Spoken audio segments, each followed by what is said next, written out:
Dünyanın %70'ini okyanuslar kaplar.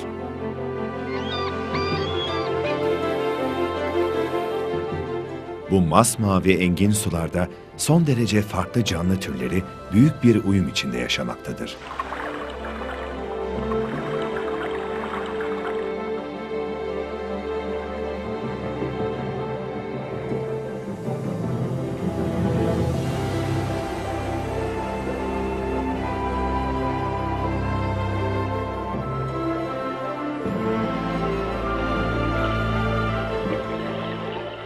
Bunlardan biri ise insanoğlunun denizdeki en sevimli dostları olan yunuslardır.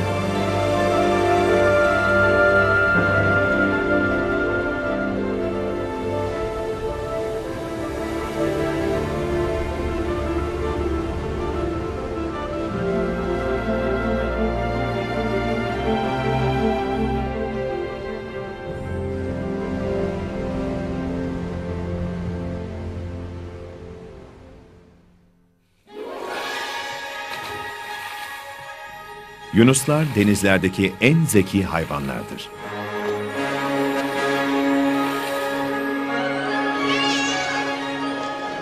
Dost canlısı ve yardımseverdirler. Verilen komutları çok iyi anlar ve yerine getirirler.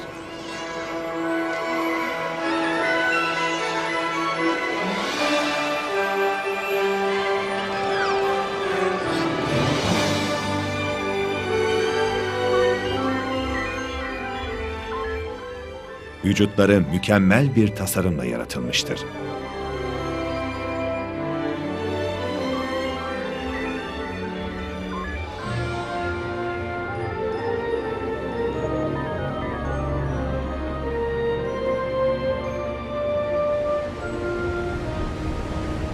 Biz yunusları her zaman mavi suların yüzeyinde görürüz.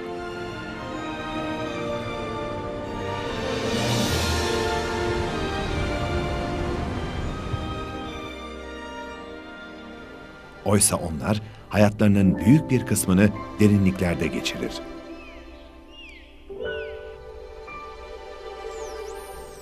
Birbirlerini görmenin ve yiyecek bulmanın çok zor olduğu yerlerde.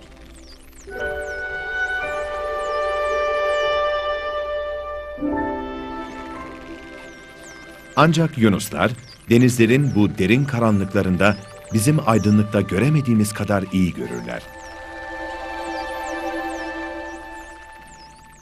Peki yunuslar bunu nasıl başarır? Allah yunusları ses dalgalarını algılayarak yön bulmalarını sağlayan çok kompleks bir sistemle yaratmıştır. Bilim adamları bu sisteme ekolokasyon adını verirler. Yunusların bunu nasıl yaptıklarını anlamak için kafalarının yapısına yakından bakmamız gerekir. Yunusların kafalarının üst kısmında nefes deliği yer alır. Bu deliğin hemen altında ise içi hava dolu kesecikler bulunur. Yunuslar havayı bu keseciklerden geçirirken yüksek perdeli sesler çıkarır. Bu sesler baş kısmının ön tarafında bulunan yağ dolu bir kesecikte ses dalgaları haline getirilir. Ve sonra bu ses dalgaları kısa aralıklarla çevreye gönderilir. Bir yerlere çarpan ses dalgaları aynı sıklıkla geri gelir.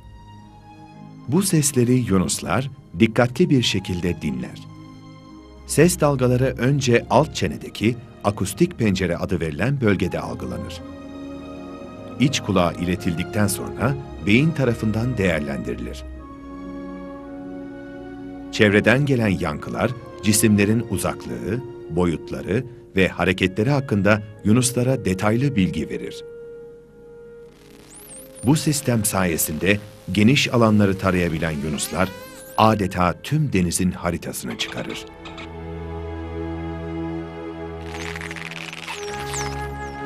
Bu mükemmel bir sonar sistemidir.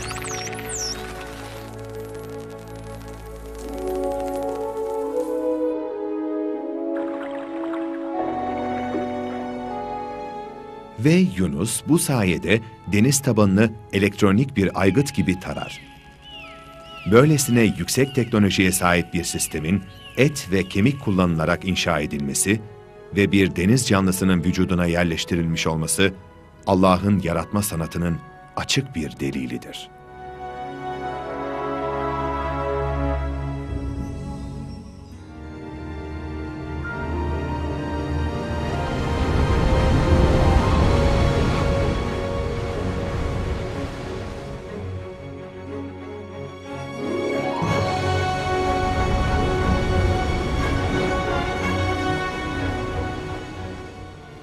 Çağımızdaki modern denizaltılar da sonar sayesinde yönlerini bulur.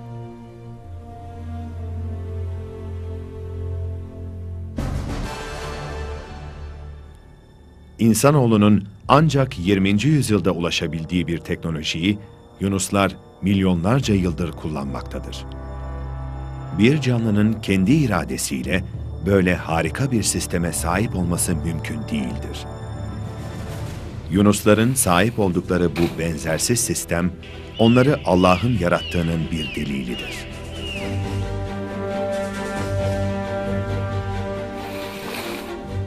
Yüksek frekanslı sonar sisteminin tek işlevi, denizdeki cisimleri tanımlamak değildir.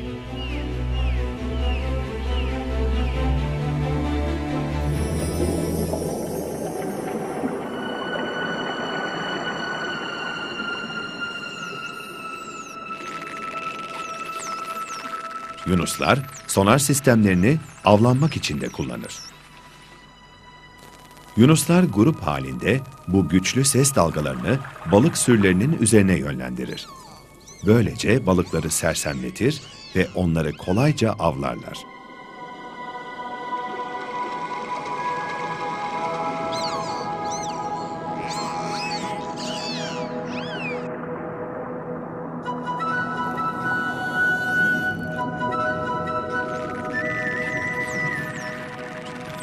Bu mükemmel silahla etkisiz hale getirilen balıklar, deniz kuşları içinde kolay birer av olurlar.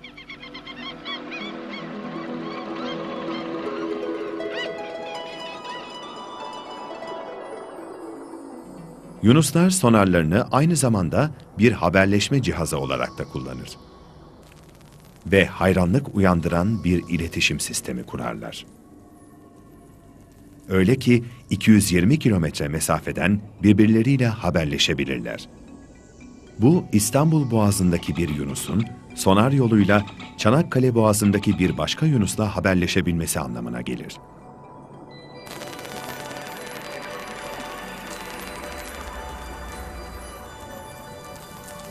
Yunuslar, bu mükemmel iletişim şeklini çoğunlukla eş bulmak ve bir tehlikeyi birbirlerine haber vermek için kullanır.